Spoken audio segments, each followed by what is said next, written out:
तो अब आपके पास कोई जमीन वगैरह नहीं रही है? ना रही, ਜ਼ਮੀਨ ਛੀਨ ਲਈ, ਬਦੋ ਬਦੀ ਲੈਣ ਦੇਣ ਵਾਲਿਆਂ ਨੇ ਸਾਰੀ ਜੋਤ ਲਈ। ਅਸੀਂ ਦੇਣਾ ਚਾਹੁੰਦੇ ਆ, ਸਾਡੇ ਕੋਲ ਕੁਝ ਹੋਵੇ ਉਹਨਾਂ ਦਾ ਲਟਾਰ ਕੇ ਸਾਡੀ ਜ਼ਮੀਨ ਸਾਨੂੰ ਵਾਪਸ ਆ ਜਾਏ। कैसे गुजारा हो रहा है घर का खाने पीने का? बस सत्संग के जो आ रहे ने, सत्संग गया आम सत्संग।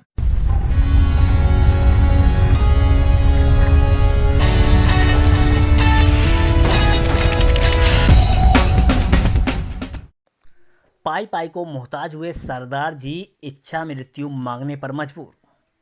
खबर उत्तर प्रदेश के बरेली जिले के बहेड़ी से है। दरअसल बहेड़ी के गांव भोजपुर जसबीर सिंह ने पल्स इन्वेस्टमेंट कंपनी में काम किया था। कंपनी फरार हो गई। सरदार जी ने जिन लोगों का पैसा जमा कराया था उन लोगों ने सरदार जी की जमीन हड़प ली। सरदार जी का परिवार दाने दाने को मोहताज हो गया। दूसरी तरफ जिन लोगों का पैसा बकाया है वे सब उसके परिवार को धमकी गाली गलौज किया करते हैं। उधर जसबीर के पिता लंबे अरसे से बीमार हैं। पैसे की कमी के चलते उन्हें दवा भी नहीं मिल पा रही है। सरदार जी ने मुख्यमंत्री, डीएम और एसडीएम से मदद की गुहार लगाई, लेकिन किसी के कानों तले जूं तक नहीं रेंगी। दर दर की ठोकरें खाने के बाद सरदार जसबीर सिंह एसडीएम के पास इच्छा मृत्यु मांगने पहुंच गया।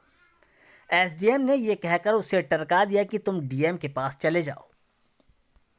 सर, मैं अपनी ज़िंदगी से तंग आ चुका हूँ। लोगों को अवगत कराते कराते, अपनी ज़िंदगी से वाकिफ कराते कराते, एसडीएम साहब से लेके डीएम साहब को, योगी जी से लेके मोदी जी तक, राष्ट्रपति जी को, सबको मैंने पिछले 6 महीने में सबको अपनी स्थिति से अवगत कराया है। पर मेरी स्थिति पे किसी ने भी मेरे को कोई भी सुध बुध नहीं ली, ना मुझसे किसी ने भी मेरे साथ संपर्क साधने की कोशिश की। अब मेरे पास मेरे जो लेने देने वाले हैं, मैं उनका पैसा सबका वापस देना चाहता हूं, और उनका पैसा देने के लिए मेरे पास अब कुछ भी नहीं बचा है। यहाँ तक के खाने के भी लाले पड़े हुए हैं।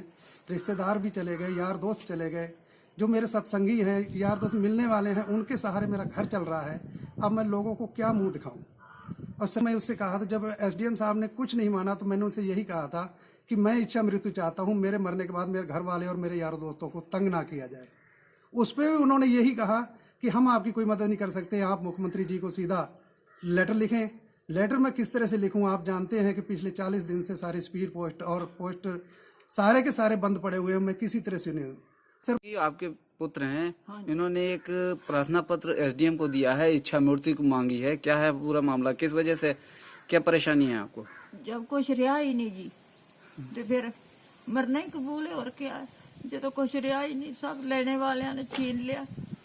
ना जमीन रही है, ना कोई पल्ले रहा है। सत्संग के दे रहे ने तो खा रहे हैं। तो अब आपके पास कोई जमीन वगैरह नहीं रही है? ना रही, ਜ਼ਮੀਨ ਛੀਨ ਲਈ, ਬਦੋ ਬਦੀ ਲੈਣ ਦੇਣ ਵਾਲਿਆਂ ਨੇ ਸਾਰੀ ਜੋਤ ਲਈ। ਅਸੀਂ ਦੇਣਾ ਚਾਹੁੰਦੇ ਆ, ਸਾਡੇ ਕੋਲ ਕੁਝ ਹੋਵੇ ਉਹਨਾਂ ਦਾ ਲਟਾਰ ਕੇ ਸਾਡੀ ਜ਼ਮੀਨ ਸਾਨੂੰ ਵਾਪਸ ਆ ਜਾਏ। कैसे गुजारा हो रहा है घर का खाने पीने का? बस सत्संग के जो आ रहे ने, सत्संग के आम सत्संग करते हैं, जो सत्संग के आ रहे हैं, सत्संग के दे रहे हैं। सत्संग वाले खाना खिला रहे हैं? हाँ, जो चीज दे जाते हैं वो खा लेते हैं, जो चटनी रोटी होती है। अब जब इनके पास रहा ही नहीं कुछ, तो फिर मरने से और क्या। फिर तो क्या सरकार से कोई उम्मीद नहीं रही आपको, जो मरने का फैसला कर लिया? जब कोई बात सुनता ही नहीं तो क्या करेंगे। फिर सबसे जाके कही, सबसे कही, कोई सुनता ही ना। किसी अधिकारी ने कोई बात नहीं सुनी है? ना।